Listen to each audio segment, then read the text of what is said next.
and gentlemen, to the From Pillar to Post Raw review for tonight's episode. I want to thank you guys so much for tuning in here.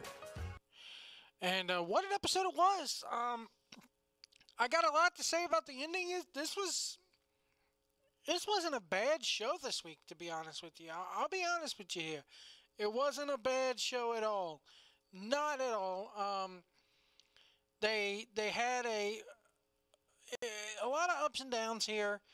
But first I want to say something real quick. And I know it's been said to death today. You've been watching the news. You've been... You know, I went to bed last night watching a movie, and I this morning I didn't even think to wake up. I woke up at like 9 this morning. And I didn't even think to I did not even think to look at the news or look at my Twitter feed or whatever. And I look at the Twitter feed, and actually I actually looked at PW Insider first. I'm rolling through my Twitter feed and really didn't see much. I'm half asleep, and then I look at PW Insider, and I see a note from Dave Scher. And Dave Scher, who is the owner and head honcho over there at PW Insider, he lives part-time in Las Vegas. He lives in New Jersey, but he also, majority of his time is spent out in Las Vegas. And then he posts a thing on PW Insider talking about how, hey, I'm okay. I live in Vegas. I live okay. Everything's kind of crazy around here, but thanks for checking on me. My hearts and prayers go out to everybody involved in the tragedy. And I was like, what the fuck is happening in Vegas? I'm thinking something little happened. Okay, somebody got, I figured it was a shooting, to be honest with you. How sad is that? That now when you hear about something happening, you automatically think shooting, mass shooting. So I turn on the news, and I see that it's, 59 dead, 500 plus injured. I gotta say, when are we, and if you don't want to hear this, please skip ahead if you're listening to this on the archive. If you're listening to me live, feel free to indulge me. Please indulge me here for a moment. When are we going to realize that this enough is enough? When are we going to realize that this shit, is just, it's got to stop, people.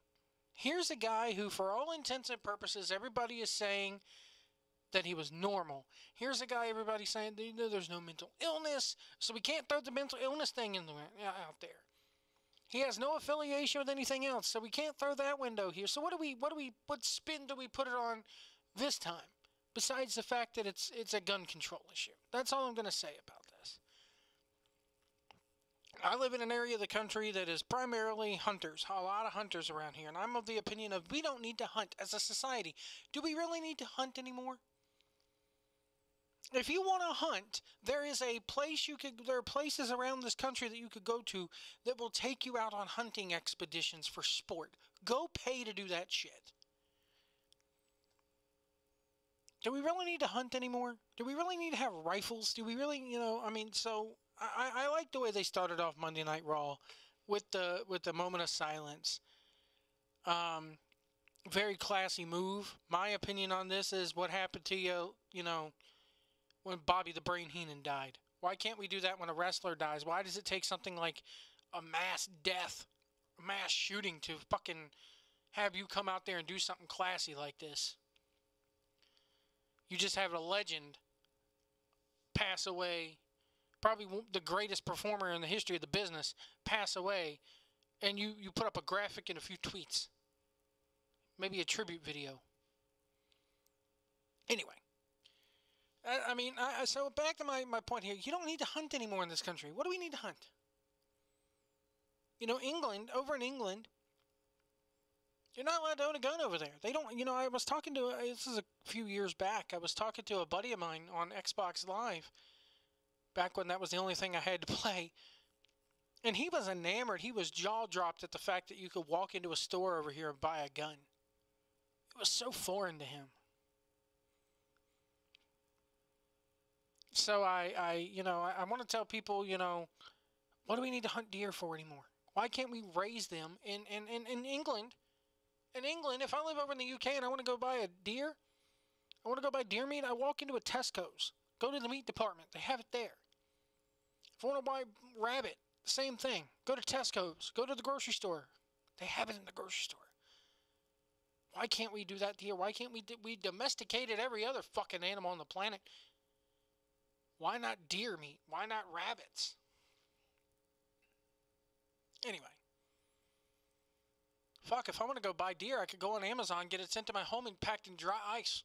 I don't need to go get up at 5:30 in the morning before the sun comes up and put on a bunch of goofy looking camouflage clothing, put on an orange vest, go buy a $300 gun, go load it with ammunition, and sit out in the middle of a field, freezing my dick off. No. $20 or $30 and maybe $10 ship, $40. 30 to $40 and a click of the mouse is all I need.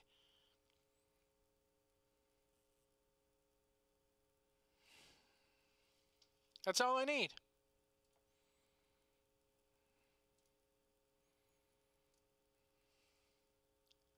I'm going to throw it to a sponsor here. Sponsor of the network. Sponsor we unveiled a new sponsor for the official unofficial CWF Mid-Atlantic After Show tonight. Timmy Breakfast. Oh, Dad. And there you go. There's a little bit of it. Let me go ahead and play this for you. I'll go ahead and play this for you here. Here we go. Get it full screen for you. Get rid of that Twitter logo. Here's our newest sponsor, if you will. Timmy Breakfast. Oh, Dad, cereal again? Can't we get something hot and different the next morning? Timmy Breakfast. What's this? It's hot and tastes super sweet and sugary. Well, that's Johnny P's Cream of Rice. Has your family tried it, Johnny P's? Oh, has your family tried it, Johnny P's? Oh, Johnny P's Cream of Rice so filled with sugar it tastes so nice. Oh, has your family tried it, Johnny P's? Johnny P's Cream of Rice. For now, only sold north of the Mason-Dixon at a fine food store near you. Johnny P's Cream of Rice.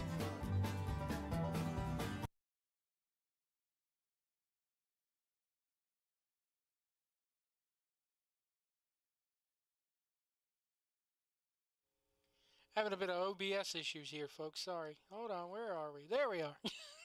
Sorry. That's our new sponsor, Johnny P's Cream of Rice. How do you like that? I made that today. I'm sitting here, and there's going to be some additional commercials for Johnny P's Cream of Rice coming out soon, but thought I'd air that tonight before we get into Raw after I got off my soapbox.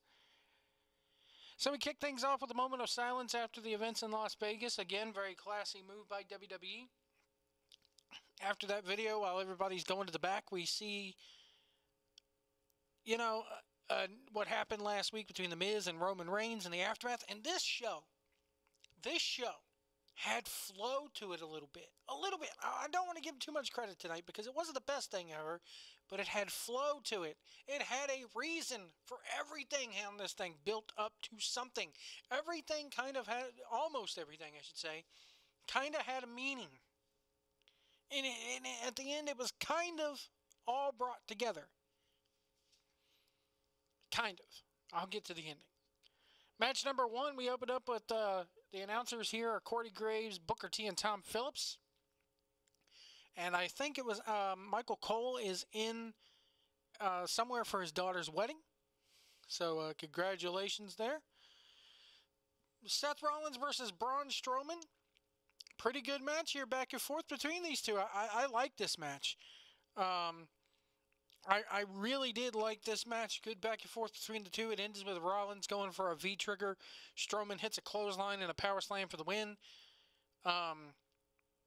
So I like it. A lot of back and forth here. I think this was one of the few matches that actually had a clean finish tonight. So, but yeah, it was a very good match to open up Raw. We didn't get a 20-minute fucking promo again. Maybe they've gone. Maybe the 20-minute promo to open Raw has gone the way of the dodo. Thank God.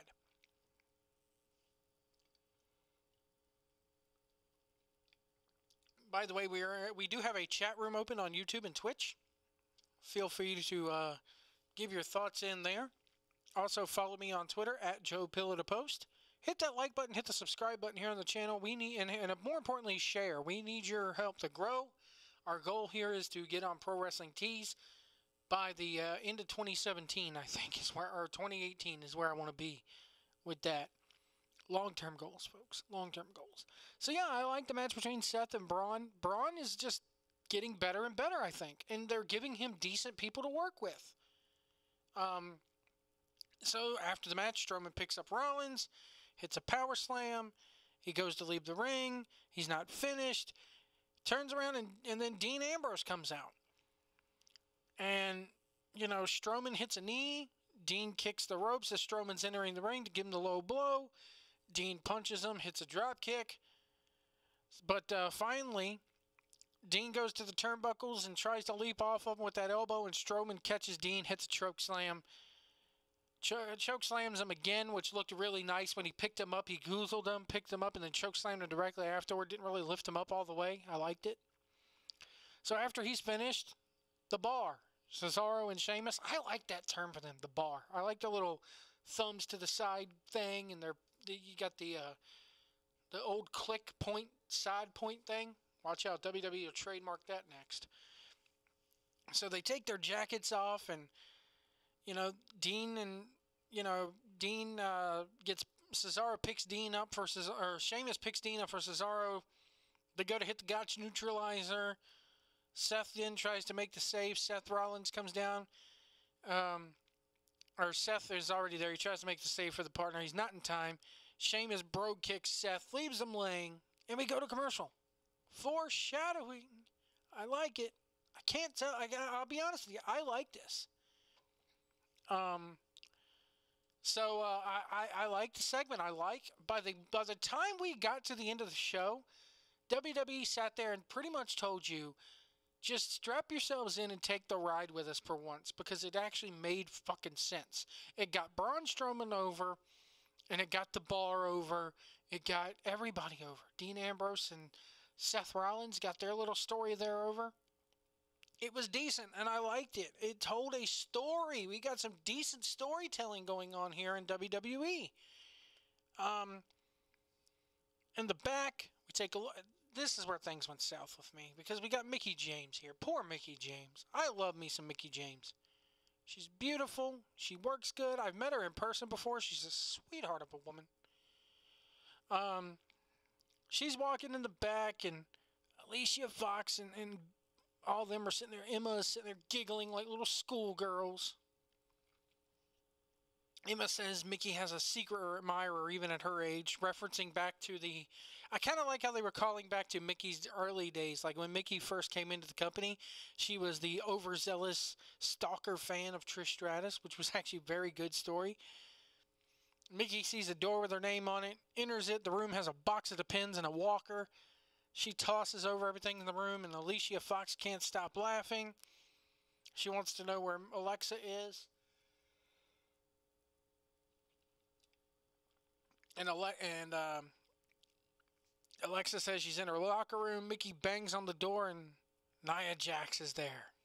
She does the thing where she has the arm up high, and and Alexa is so short that she can fit under Nia Jax's arm. Nia says that Alexa thinks Mickie is too fragile, and Alexa says that Nia doesn't have that issue, and Mickie accepts her challenge. Bray Wyatt appears on the Titantron. He's mumbling. When will this stop with Bray? Bray Wyatt needs an overhaul, man. I don't know what you could do to Bray Wyatt that would give him an overhaul.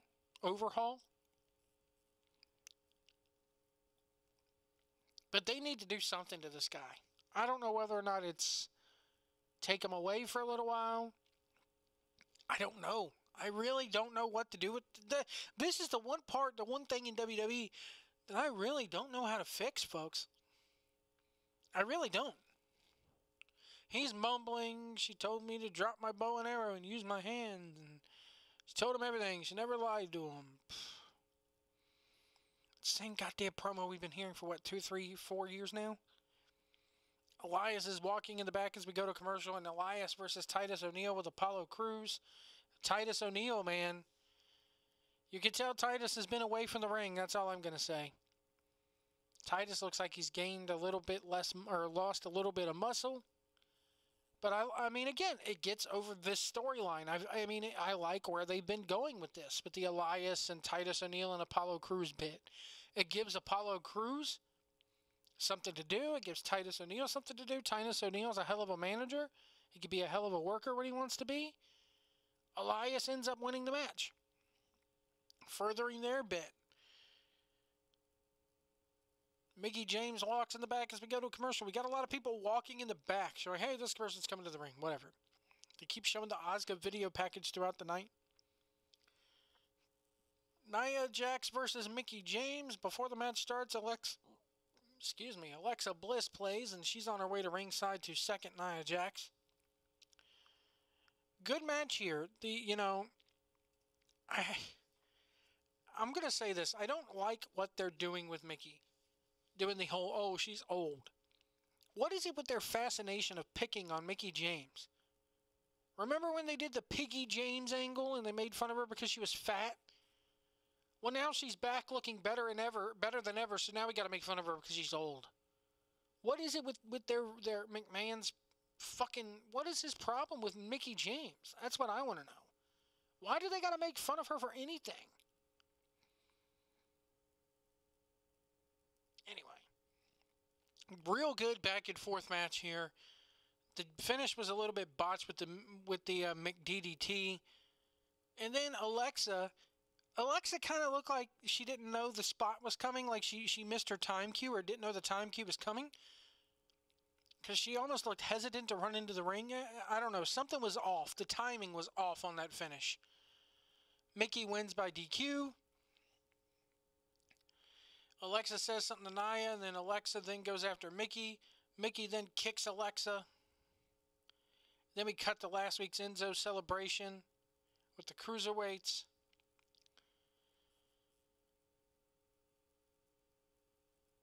We even get a look back at what happened with Raw after Raw.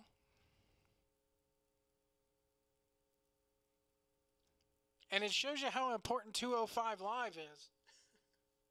It shows you how much he's really doing a lot to boost 205. Guess what? They still don't even care about it them damn selves, so why should we? Why should we? By the way, CWF FanCon, CWF Mid-Atlantic FanCon comes your way October 13th and 14th. For details on how you can attend FanCon, most of it is free.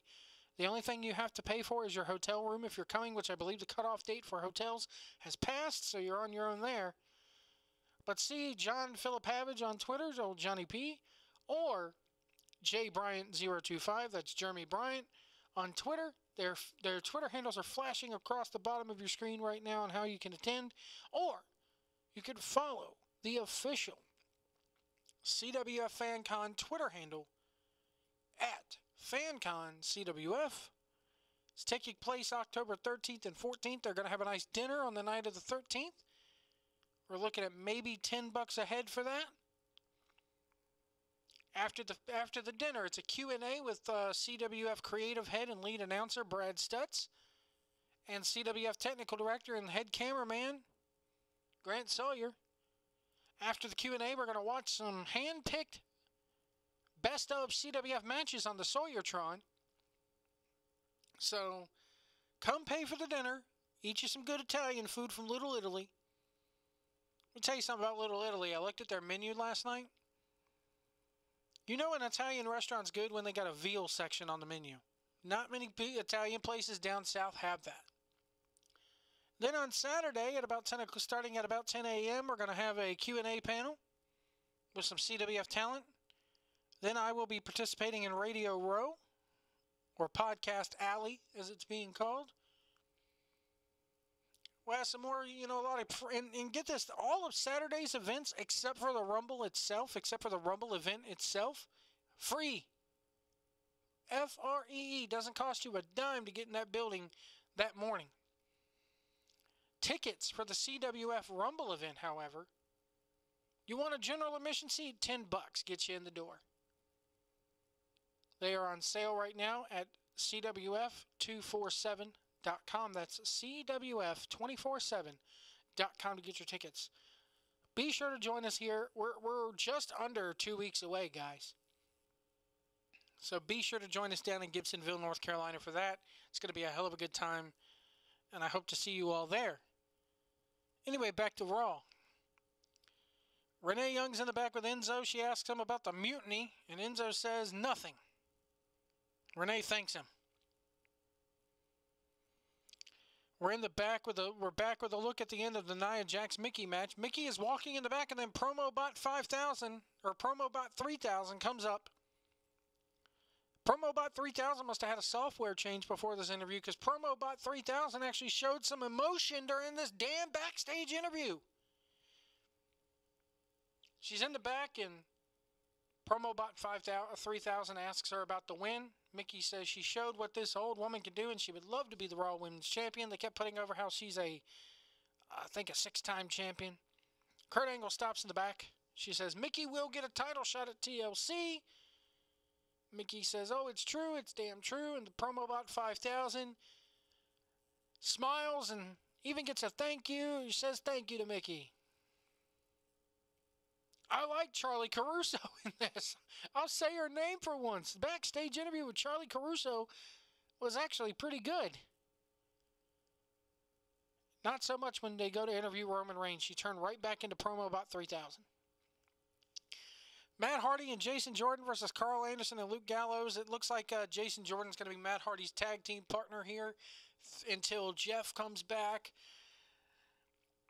This was one of the matches where I really, I liked the ending to it with the Magic Killer. The last segment after they came back from commercial was really good. The latter half of this match was really good. I think they're kind of toning down on the Jason Jordan thing, thank God, because again, he's nothing without Chad Gable. Please just reunite American Alpha and put him on Raw. They did a promo earlier in the night with these two, or they flashed to a Facebook Live promo that they did, which was okay. It was pretty good, actually. This match was just there. It was there to fill time. It was there to give these guys something to do. I'm not going to complain about people actually having work. So the winners are Luke Gallows and Carl Anderson. Decent match. It filled some time. Besides the fact that logically, from a storyline aspect, it does make sense, They got to plug Jason Jordan in there. Jason Jordan's who they're wanting to push now with the Kurt Angle son gimmick and everything. I think they realized it's backfired on him a little bit, so it is what it is. He gets the rub from Matt Hardy. Take a look earlier about what Cesaro and Sheamus did to Seth Rollins and Dean Ambrose after Braun Strowman was done, and Roman Reigns is in the back, and PromoBot 3000's back at it again. The software change was only temporary because she's asking about what happened to Dean and Seth. Roman says he's not surprised because he has beaten them before. They wanted to send a message. They will have a plan for next week. PromoBot 3000 asks about his strategy tonight, and he's like, he's going to hit everything in his path and hopes to leave Denver with the Intercontinental title. Dana Warrior in the ring with the entire women's division. Now, this pisses me off. This right here is the one that did it for me because October is pink month. So, we just saw, or we are going to see later on, we just saw Nia Jax versus Mickie James, and yes, they were on opposite sides of the ring. But this is what I can't stand. Can't you do this for a segment for the WWE Twitter? Or can't you just do this for the crowd? Why do they got to put heels and baby faces mixing together? I don't care if it's for cancer. I don't care if it's for Susan G. Komen. I don't care if it's for the Get Joe Skinny Fund. How the hell are we supposed to take you seriously 2 segments later when you're all fucking hugging each other? I don't care what it's for. I don't care. I don't care if it gets me heat. I don't care if it's for, Bring Jesus to Earth Fund. Fuck. Can we at least have a little kayfabe today? A little? You already squandered it. Can we at least try? Can you at least fucking try? How the hell are we supposed to suspend our disbelief 2 segments later when 2 segments before you're fucking hugging the damn person you're about to wrestle? Or that you have wrestled 2 segments earlier? Fuck! Stop it! We get it. You're do-gooders. You do charity work. Big fucking deal. Nobody watches you for that. Nobody watches wrestling to see John Cena do Make-A-Wishes. Nobody watches wrestling to see you hand out championship belts to cancer survivors. Nobody watches wrestling for that bullshit. Put it on your corporate do-good video that you show before every press conference to every mainstream press conference. That's the good shit. Put it out on your WWE corporate website. Put it out on Twitter even. Don't put this bullshit on TV with heels and baby faces together. It negates your product. I can't take you seriously. It kills it. I don't care if this gets me heat. I'm glad they're doing shit for a good cause. I'm happy that these women survived cancer, but it just hasn't. I can't take the women's division seriously now. How can you? Well, Joe, you got to suspend your disbelief. I can't suspend my disbelief when they're 2 segments later hugging each other. What the fuck? This is what I'm talking about. This is why when you have Jim Cornette saying the wrestling business is dead, this shit is why. Fuck me, man. Stop doing it.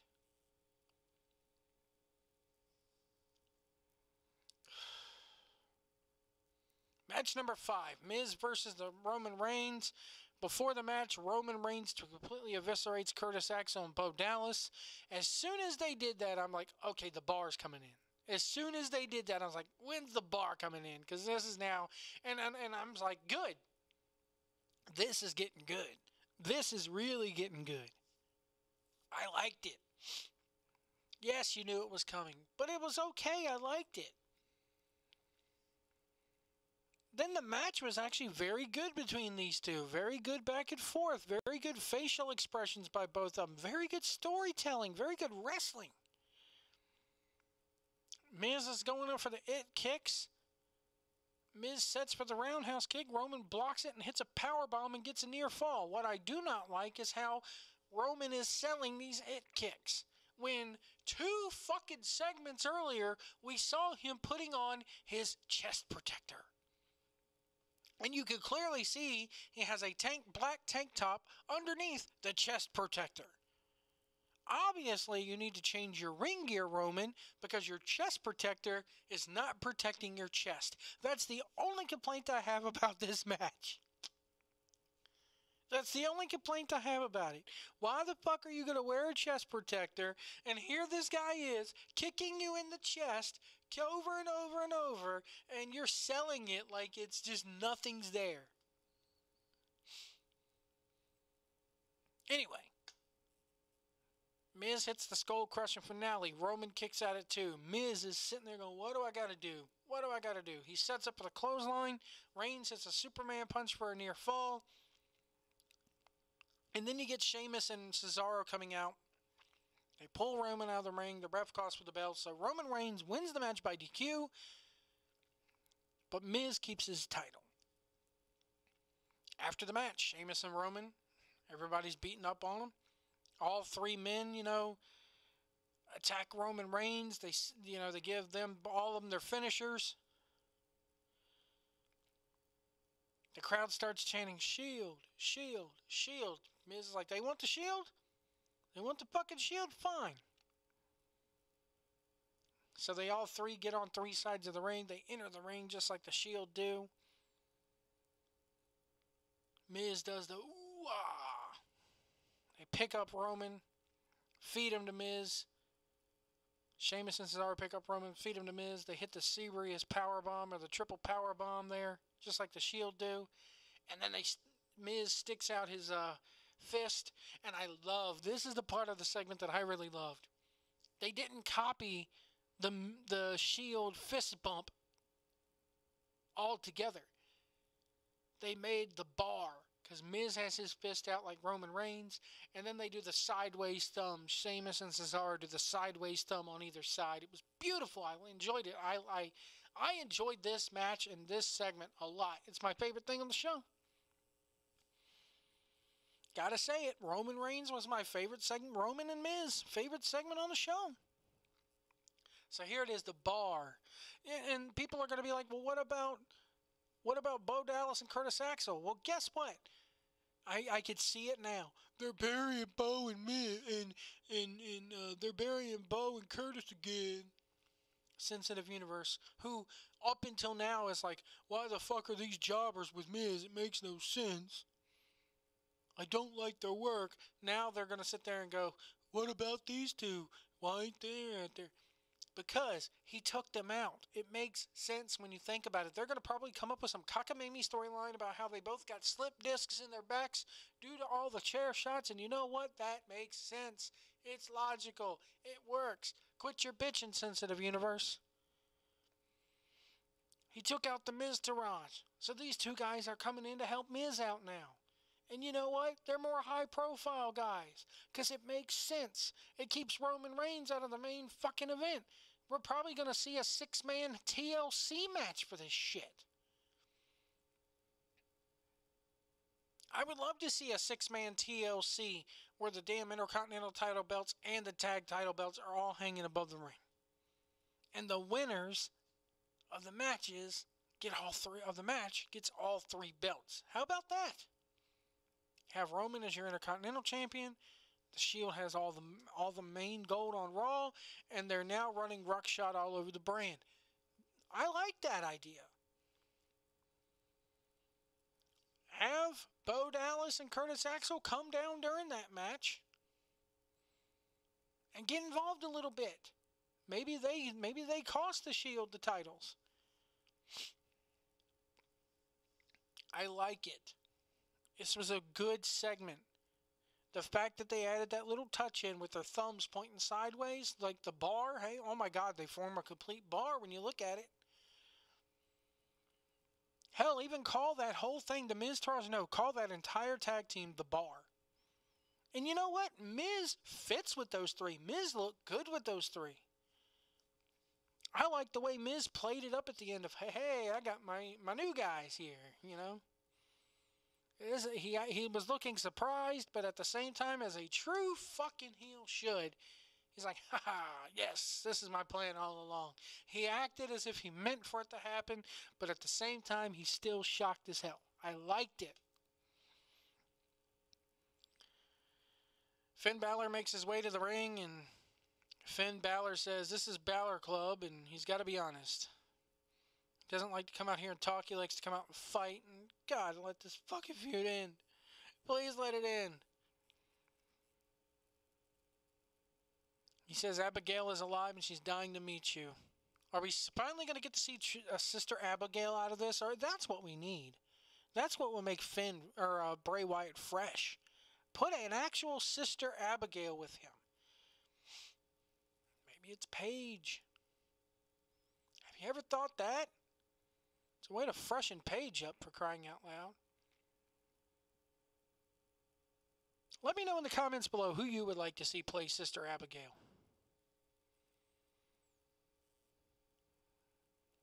I think that's what they need to do at this point. That's how you can freshen up Bray. There's my answer. Actually do a Sister Abigail.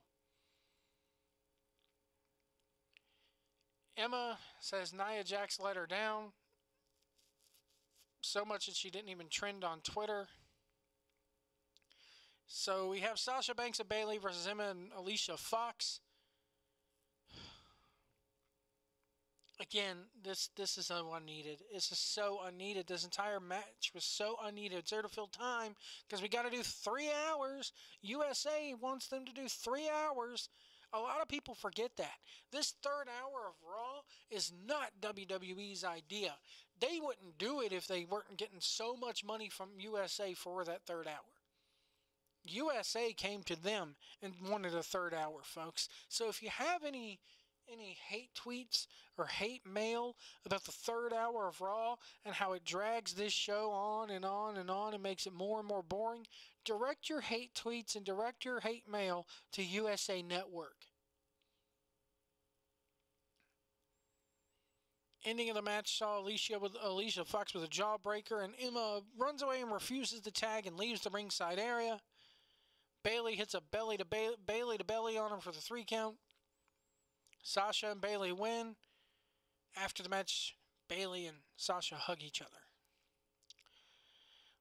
We go and look at the back of Braun Strowman setting the table for the Cruiserweight division, beating up on Enzo. Again, no mention of what happened the next night on 205. Next week on Miz TV, Sheamus and Cesaro are going to be there. Curious to see if they put the Miztourage on there next week. Because to me, Bo Dallas and Curtis Axel, as much as I want to see those guys get work or whatever, you talk about 2 guys that need to be down in NXT, it's those 2.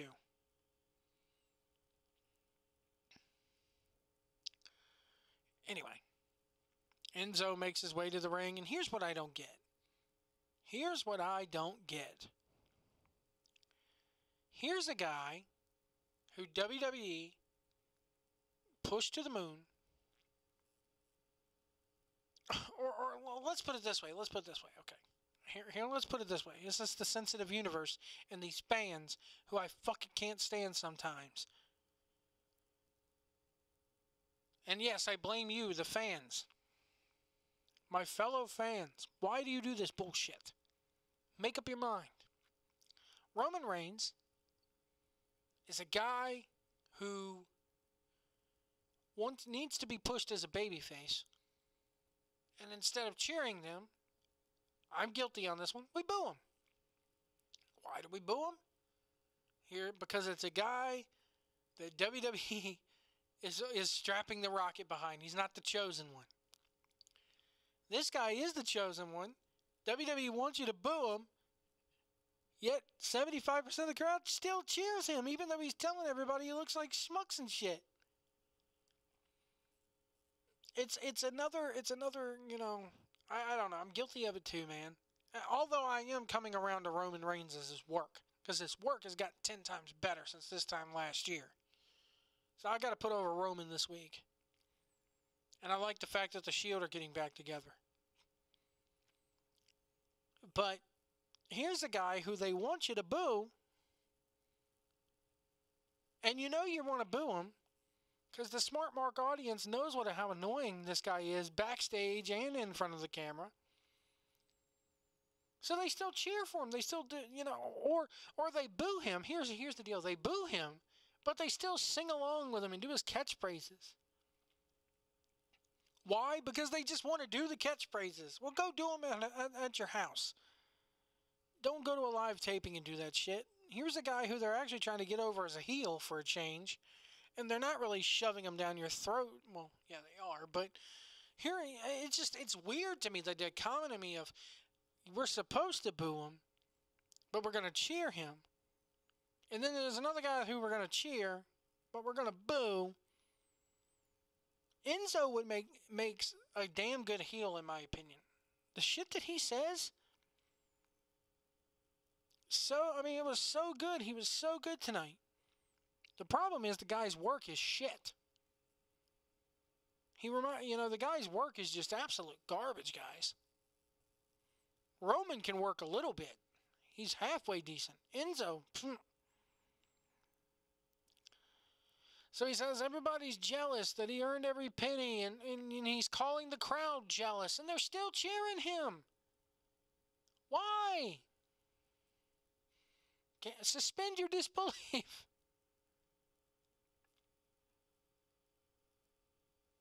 So he says, everybody, if you come out here and lay a hand on me this week, you're fired. I got a clause this week that says, not only are you not any of you getting a title shot, you all are fired if you come and touch me. And at this point, I'm sitting there going, okay. And even last week, when they're sitting there going, the entire Cruiserweight division did this, I'm like, okay, what guy wasn't out there? Or what guy are they bringing in? And Kurt Angle comes out, says, yeah, if anybody puts their hands on him, he'll be fired. And if anybody does come, nobody at the ringside area can have a title shot. He goes, but I have one guy that does not apply to, and that's the newest member of the Cruiserweight roster that I've just signed, and it's Kalisto, the guy who should have been there from the first bit. The guy who everybody said, why isn't he in that division?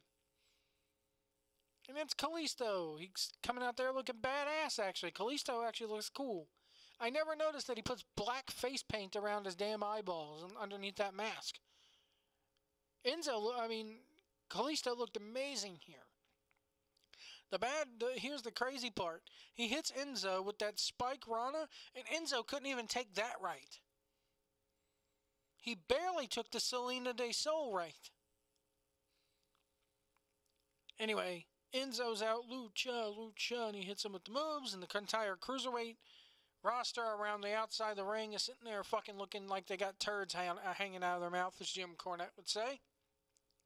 So I guess we're going to get Kalisto versus Enzo at TLC, probably in a TLC match or something. I would like to see that be a TLC match. Fuck, they beat Enzo 6 away from Sundays. We proved that he could take a beating. Why not throw him off a fucking ladder? Unless Kalisto finds some way to get it back, to actually outsmart Kalisto, which is probably going to happen. I like where they're going with this. The problem is, it's not enough to warrant an entire TV show. Yes, I know they have different storylines, and if they didn't have this TV show, the division would just be swallowed up by the rest of Raw. But can't they do their goofy little storylines instead of having fucking another women's match? Yes, I know, you all love seeing the women. Give Divas a chance, all this good stuff. But did that Sasha Banks and Bayley versus Emma and Alicia Fox, did it really need to happen? No, you could have put Jack Gallagher and somebody else in there. That one Bray Wyatt promo where he's in there rocking, and then we got a second Bray Wyatt promo when Finn came out. Did you really need the first Bray Wyatt promo? You could have 3 minutes, bam, cruiserweight match. 3 or 4 minutes for a cruiserweight match. Yes, I know, it's not enough time for him, but at least it gets him on the show. The Dana Warrior bit. The Dana Warrior bit with the breast cancer. Did you really need that? Her delivery, oh my God. Thought she was going to cry through the entire thing. Do you have to bring up your dead husband and quote him every time? We know who you are. We know who your husband is. With all due respect. Come on. It's not like the guy was a saint while he was alive anyways. Oh, there we go. There's the heat. There goes the sensitive universe. Joe speaking ill of the dead. Does him being dead really, honestly, remove the fact that he was a fucker to all the boys when he was alive? I don't think it does. But Joe, he made peace with all of them that WrestleMania weekend. Okay. Bottom line is, they could have put a couple more they could have put another cruiserweight match on this show. I think they could have. Then we're in the back, and here's where I disagree with the ending. Roman Reigns is in the locker room. He's dealing with what happened earlier. He's coughing. He's choking. Doing good. Doing a really good sell of this, Roman is. Roman was good in this segment. He didn't have to say a fucking word. All he had to do was react. Imagine that. Dean Ambrose enters in. Roman gets up, and they're nodding at each other. Seth Rollins moseys in from the other side. The crowd's going crazy. The crowd's going great. They're getting the reaction that they want. It's going WWE's way, and how do they ruin it? How do they ruin it? They just stare at each other, and Dean leaves, and Seth leaves. That's it. Sorry. I didn't like that ending. What I wanted, what the fans wanted, what everybody should have gotten here. Even though it's happening, I know what they're going to do. They're saving it to do it in front of the live crowd so that it gets a mega reaction. But I think tonight was the night to pull the trigger. Because here you got Miz and Sheamus and Cesaro doing your catchphrases, doing your entrance, doing your, that's another thing. The Miz and the Miztourage did the Shield entrance tonight. They're doing your entrance. They're doing your hand gestures. They're doing your moves. I would have loved for Raw to go off the air. Roman sticks his hand out. The other two join him with the fist bump. You get the Shield fist bump. They're reuniting. Cut the credits. Cut the credits right as that fist bump happens. Let it stew there for maybe 5-10 seconds. The crowd's going ape shit. Credits. That's the way it should have ended tonight. None of this crap of, it should have happened next week. No, you already got the people in the palm of your hand. That fist bump thing goes, oh my God, they're you could have even had Corey Graves go, oh my God, credits. Because now it's like, oh shit, what's going to happen next week? They're all back together again. They're going to wreak fucking havoc, and I can totally see them going after, you want to see a monster, have him go after Strowman. Have him powerbomb Strowman through a table or something. Because right now, Strowman's just kind of floating. They don't have anything for him to do at TLC. So why not, do the Shield deal through the table? Have him wreak havoc on him. Have him wreak havoc on the Miztourage if they show up next week. Have him wreak havoc on everybody next week. Or do something to show, oh my God, these guys, you know what they're like separately. We know what they're like when two of them together. What happens when all three of them get together? But I really think they should have done that fist bump tonight. I really do.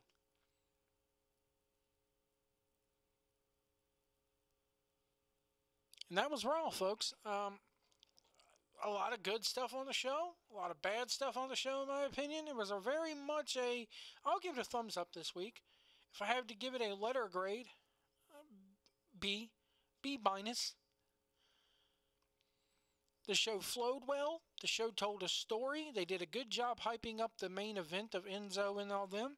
They did a good job with doing the bar versus the Shield and Miz to getting thrown in there and the Miztourage getting taken out. The Balor Bray storyline's continuing. It is what it is. I think Bray Wyatt deserves better. I hope we get a Sister Abigail out of this. I really do. I doubt it. But who knows? Who knows? Anyway, folks, that's going to do it for me this week. I want to thank you guys so much for watching and so much for listening. Hit that like button. Hit that subscribe button. And we're going to be back tomorrow night, hopefully, with a SmackDown review. If not, I will do that I'll do that sometime this week. Wednesday, we have the official, unofficial CWF Mid-Atlantic After Show. Which, if you haven't started watching CWF Mid-Atlantic, you really should. Go to CWFworldwide.com. That's CWFworldwide.com. That takes you right to the CWF Mid-Atlantic YouTube page. Catch up on everything. I believe this week is episode 125. They're already up to 125 episodes of that show. So it's going to be a big week. They're going to start the latest edition of the Chapel Hill shows. Again, CWF FanCon comes your way October 13th and 14th in Gibsonville, North Carolina, which is just outside of Burlington. It might as well be a part of Burlington. Follow at FanConCWF for details on Twitter. Also follow at John Philippavage or Jeremy Bryant at jbryant025. We hope to see you at FanCon. The majority of the events, in fact, again, the only thing you have to pay for is if you're coming in town and want to stay in town, you got to pay for your own hotel room. You got to pay for the dinner that night. We're talking $10 for a catered Italian dinner, folks. And you got to pay to get into the Rumble if you want to go to the Rumble, which if you're coming to FanCon, why wouldn't you go to the Rumble? The CWF Rumble comes your way on the night of the 14th in Gibsonville at the Mid-Atlantic Sportatorium. You can also follow at CWF Mid-Atlantic for more details. And we will see you down the road.